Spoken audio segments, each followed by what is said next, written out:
Hey, what's up guys? So in this video we will see how to clone apps on the Poco M6 Pro 4G. Now to do that, just open the settings app on your smartphone. Now from here just scroll down and tap on apps. Now from here just tap on dual apps and tap on create. Now from here just enable the toggle for the apps which you want to create a clone of. Just like that.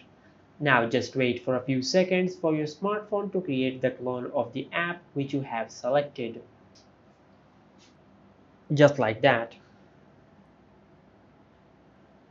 And once you have done that, now if you go to your home screen and open the app drawer, you will find the apps which we have made a clone of.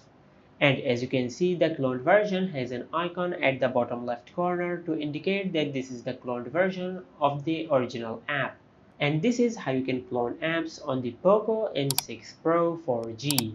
If you found this video helpful, please like the video and subscribe to our channel and hit the bell icon to get notified when we upload a new video.